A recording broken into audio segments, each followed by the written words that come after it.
Hi everyone, I'd like to introduce our work DICE, enabling efficient general-purpose SIMT execution with statically scheduled coarse-grained reconfigurable arrays, or CGRAs.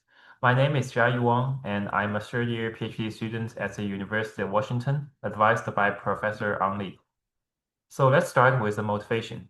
GPUs are great for massively parallel programs using the SIMT programming model, but their SIMD-based backend still introduce several inefficiencies in computing. The first is the frequent register file access for every operation. The second is the control pipeline overhead. Even though it's already amortized across the warp, it still accounts for a large portion of energy consumption. So recent studies shows that these two combined can consume more than 40% of the total GPU dynamic power. There are numerous commercial accelerators and academic prototypes that claim much better performance and energy efficiencies than GPUs by using dedicated data paths and simplified control for certain application domains, such as AI workloads. But GPUs pay these overheads in exchange for the flexibility to run general-purpose SIMT workloads. Here is a question. Can we apply the same principle to cut overhead while keeping general-purpose SIMT support? This work answers yes, by replacing the original SIMD-based backend with a CGRA-based thread pipeline execution backend. So here's a quick introduction to the CGRA, which stands for coarse-grained reconfigurable array. It typically consists of reconfigurable processing elements, or PEs, interconnect by reconfigurable switch boxes.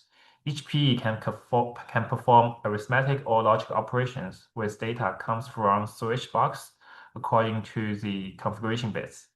So much like an FPGA, by loading different bit streams into the configuration memory, this fabric can be set up to perform different dedicated data paths. Here's a quick example of how a CGRA can be configured to form a dedicated data path for 3D distance calculation. So computation in high-level code is compiled into the assembly level and further into these data flow graphs to show data dependencies of instructions. And the data flow graph will be mapped and routed onto the CGRA fabric. And for SIMT, multiple threads executed on these with the same program. A GPU uses lockstep SIMD execution as shown here in the diagram. At the same cycle, all cores run the same instruction for different threads and different operations, time sharing the same core. CGRAs, in contrast, use thread pipeline execution as shown in the figure. Once the CGRA is configured, each piece operation is fixed and different threads are dispatched in consecutive cycles and flow through the CGRA pipeline. So there are two advantages with CGRA thread pipeline execution. First, CGRA spatial execution reduces the register file access. The intermediate data between operations is directly forwarded on the while instead of loading and storing back to the register file. Second, with thread pipeline execution, hundreds of threads can be dispatched into the CGRA without reconfiguration, further amortizing control overhead. Moreover, it enables fine-grained thread dispatching, so we can dispatch only the active threads when control divergence happens, in contrast to GPU's SIMD masked-based execution, which can have low warp occupancy under heavy control divergence. But to support real SIMT programs, which is large and real CUDA kernels, the main challenge we have and we need to deal with are the dynamism in memory access and the control flow. A real program may operate on a very large database with data-dependent runtime-determined load patterns, which requires DRAM storage and runtime-dependent address generation. These access goes to the cache and DRAM system whose latency is unpredictable, variable, and very long, on the order of hundreds of cycles. And some previous CGRA works sidesteps this problem by forcing the CGRA to interact only with a fixed latency on-chip buffer. Other works add flow control mechanisms like thread-ready handshaking and out-of-order execution to tolerate variable latency and support part of the control flow. But these induce large hardware overhead and can hardly hide memory latency under DRAM stores of hundreds of cycles. And a previous study further shows that adding flow control or tag token support to a CGRA can add up to 4.8 times of the CGRA area. So this work dice takes a different strategy to support general purpose SIMT execution while keeping the overhead low. We preserve the minimal overhead static CGRA and resolve the dynamism through p-graph partitioning and offloading the handling of dynamism outside the CGRA. So what is p-graph partition? P-graph partition is basically a set of constraints that fragments a program into smaller pieces. Each piece's partitioned graph, which is just called p-graph, can be statically mapped onto a static CGRA with a fixed compile time known latency. In other words, we cut the program at its dynamic edges. The specific set of rules is first, control flow edges, such as jump edges or branches. This is the same constraint as in the basic block in compiler terms. Second, the memory load to use edge. Third, the synchronization barrier in SIMT. And fourth, which is not a dynamic edge but a CGRA resource constraint. Each p-graph's operation must fit within the resource limit of the target CGRA. If you look at the mapping on the bottom left, there are two load-to-use edges with variable latency. With p-graph partitioning, we need to cut them and separate them into two different p-graphs so that the dynamic edges don't occur within the CGRA. Okay, here's the dice machine model to execute programs with p-graphs. To execute a single p-graph, the CGRA still requires a buffer for data input and output, which is logically same as a register file. The output of the CGRA is connected to a dedicated load store unit that handles memory operations through the traditional memory system with cache and DRAM, but the loaded data only returns to the register file to prepare for the next p-graph run. And the full dice flow to execute a whole program looks like this. We start with a SIMT program in CUDA, or it can be in OpenCL as well. And first, use NVCC or LLVM compiler to compile it down to the assembly level, such as PTF-Kex in CUDA. Then we implement a dedicated p-graph compiler that post-process this assembly and do p-graph partition. Generates the p-graph IR and metadata. So the metadata contains information about each p-graph's IO and branch information, and the IR, which stands for intermediate representation, contains the computation itself, which is then sent to the CGRA mapper to generate a CGRA bit stream. On the hardware side, we employed a phenomenon-like pipeline to orchestrate execution across p-graphs. So each p-graph behaves like a single, very wide instruction. So next, the p-graph logic decides the program order, fetch, decode, and reconfigure, sets up the CGRA and the IO control to execute a p-graph across multiple threads. After p-graph execution finishes and the memory write-back completes, it moves on to the next p-graph and so on until all p-graphs have executed. So let's go to the detailed microarchitecture of DICE. We designed it with three goals. First, we hope to support full CUDA features such as the thread block hierarchy. Second, we hope to reduce and amortize control overhead. And third, we want to keep the CGRA busy to achieve high utilization.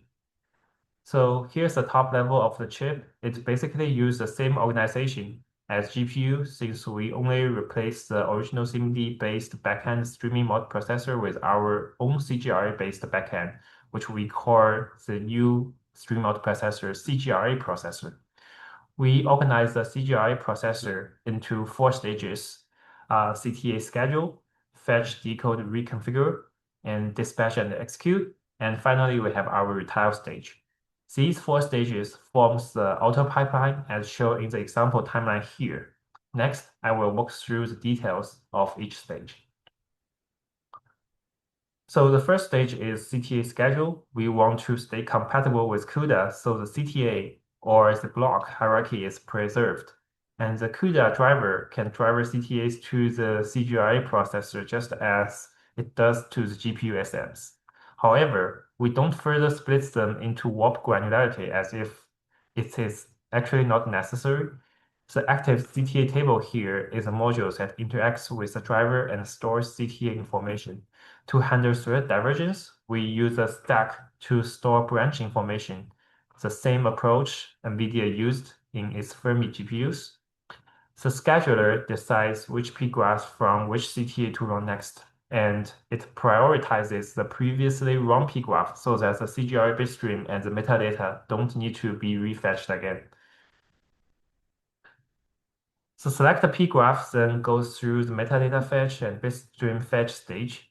The branch information associated with the p-graph is used to determine the next p-graph, and the synchronization barrier is also handled here.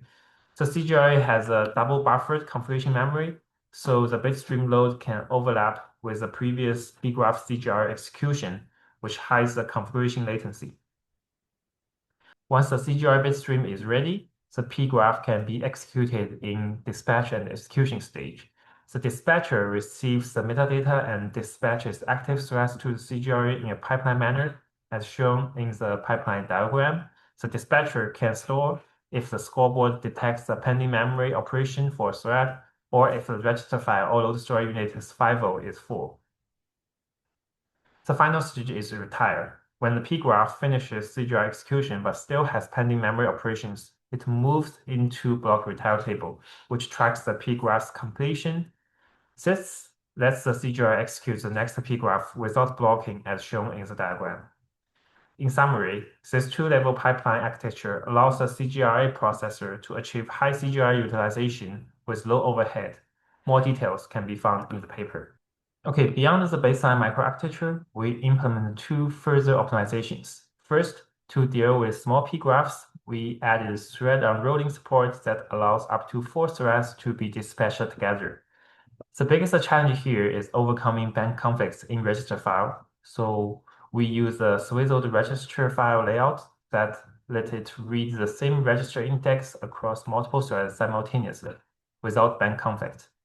The second optimization is a redesigned memory coalescing unit that coalesces memory requests arriving on consecutive cycles in order to preserve the original GPU's memory coalescing benefits.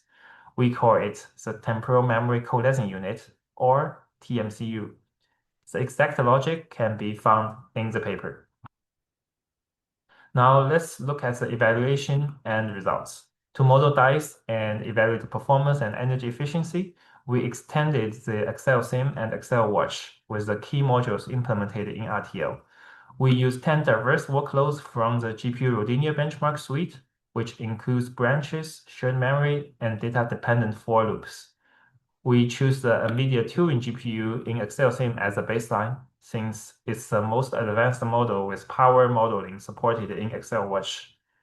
The model dice and GPU baseline have the same compute unit counts and the same SRAM size to ensure a fair comparison.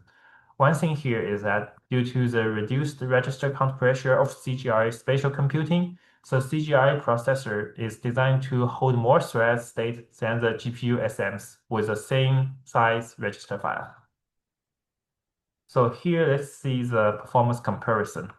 We compare the performance of the RTX 2060 Super and dice variants with the optimizations turned on and off for ablation study.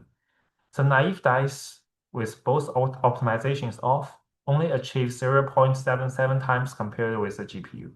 But with both optimizations on, which increase utilization and reduce memory traffic, dice is able to reach the comparable performance to the GPU. 3 advantages in dice helps offset the gap. First, data move instructions are essentially free since the data moves directly on the wire. Second, selective dispatch mitigates the performance loss on control-heavy kernels. And third, holding more threads improves its ability to hide memory latency. On energy, dice reduces register file access by 68% on average, combined with the savings from control logic, which amortize instruction fetch and scheduling across up to 2,000 threads per pgraph. The DICE CGRA processor achieves 1.9 times the energy efficiency of the Turing SM. From the energy breakdown, we can find that the temporal memory collecting unit keeps the number of cache access similar to the GPU to avoid large cache access energy overhead. For area, DICE is around 2.92 square millimeters if we scale that to the 12 nanometer, while the Turing SM without the tensor core and the ray tracing core is around 4.46 square millimeters based on the public die shot. This area breakdown shows that the CGRA crossbar storage occupies around 20% of the CGRA area. So on scalability, since DICE only replaces the SM, it can scale the same way a GPU does by adding more CGRA clusters. We verify this by comparing DICE with more CGRA clusters against workstation-grade Turing GPU models such as RTX 5000 and RTX 6000, and the performance and energy efficiency advantages still hold.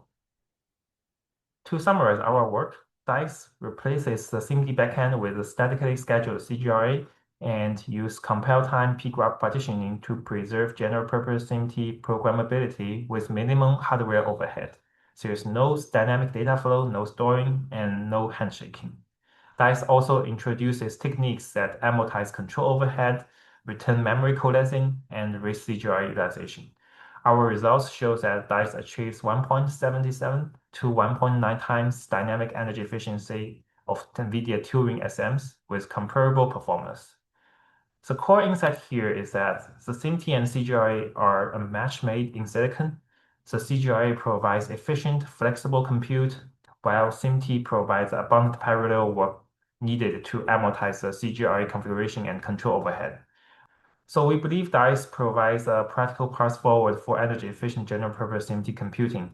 Thank you all for listening, and we would be happy to take any questions. And if you have any questions, please feel free to email any of the authors below here, and we are happy to answer them.